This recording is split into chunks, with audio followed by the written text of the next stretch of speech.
बिस्मिल्लाहिर्रहमानिर्रहीम। अस्सलाम वालेकुम डियर 10th क्लास। हम पढ़ रहे हैं चैप्टर नंबर 10 के numericals, acids, basis and salts.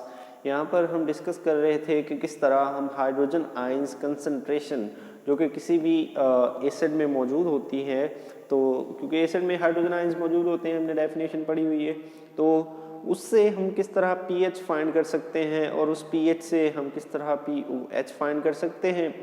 अब जो हम सीखने जा रहे हैं वो क्या है कि किस तरह हम किसी बेस की OH कंसंट्रेशन से पहले POH फाइंड करेंगे और बाद में उसी POH को यूज़ करते हुए हम दोबारा से pH फाइंड करेंगे।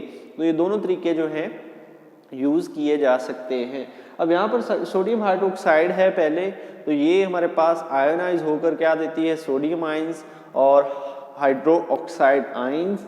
यहाँ पर इसके बारे में हम सीखेंगे। यहाँ पर हाइड्रो ऑक्साइड आयंस जो हैं हमारे पास, उनकी कंसंट्रेशन दी हुई है 0.55 मोलर, मतलब 55 मल्टीप्लाई 10 की पावर -2 मोलर। ये वाली कंसंट्रेशन हमारे पास OH आयंस की दी हुई है। यहाँ से हम पहले POH फाइंड करेंगे, बाद में उसी POH को यूज़ करते हुए हम pH फाइंड करेंगे सोडियम हाइड्रो ऑक्साइड की। अब हमें पता है कि जितनी POH कम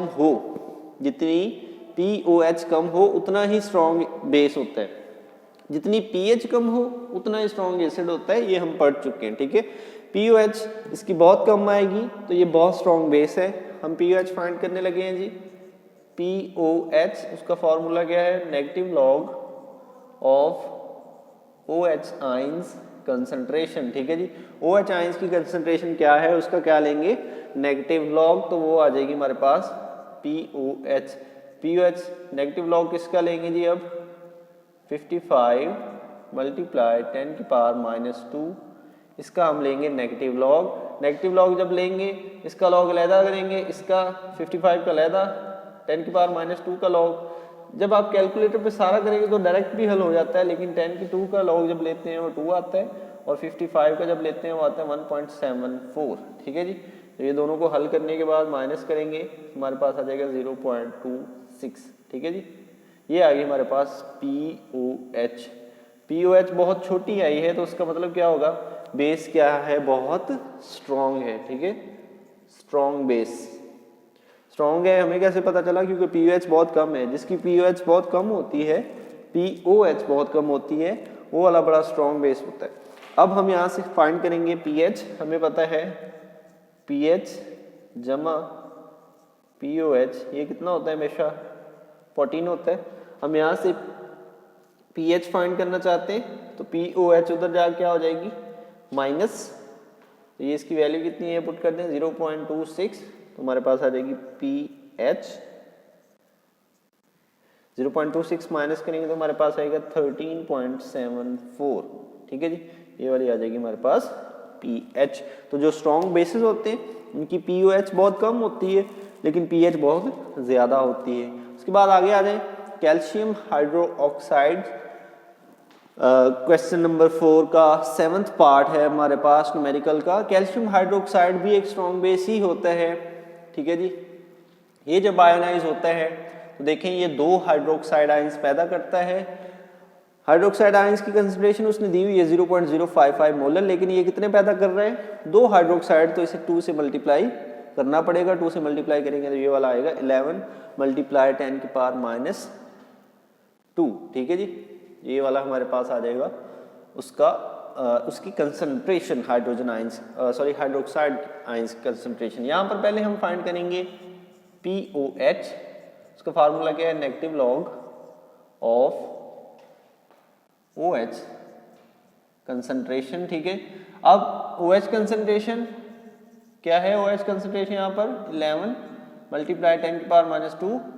जब इसे हल करेंगे तो हमारे पास 10 की पावर -2 का जो नेगेटिव लॉग लेंगे वो आएगा 2, और इसका जब नेगेटिव लॉग लेंगे तो वो आएगा 1.04, ठीक है जी। इन दोनों को जब हल करेंगे तो हमारे पास आएगा 0.96, ठीक है। ये वाली आ गई हमारे पास POH 0.96, ठीक है जी। POH काफ़ी कम आई है, ठीक है। इसका मतलब भी क्या है, ये बेस क्या है, एक स्ट्रॉन्ग बेस है, ठीक है। ये वाला बेस भी हमारे पास क्या है, एक स्ट्रॉन्ग बेस है, ये वाला जो कैल्शियम हाइड्रोक्साइड है। अब ये POH आ गई, अब इसी से हम pH फिर से फाइंड कर सकते हैं, pH plus POH is equal to 14। अब POH की जगह क्या लिखेंगे, उसकी वैल्यू, POH की वैल्यू कितनी है 0.96, ठीक है। अब 0.96 उधर जा क्या होगी हमारे पास, इधर प्लस हो रही है, उधर जा क्या होगी -14 माइनस 0.96। अब 14 में से 0.96 को माइनस करें तो हमारे पास आएगा 13.04, ये वाली इसकी pH आ गई हमारे पास। तो हमारे पास दो बेसिस थी यहाँ पर, एक थी सोडियम हाइड्रोक्साइड और दूसरी थी कैल्शियम हाइड्रोक्साइड।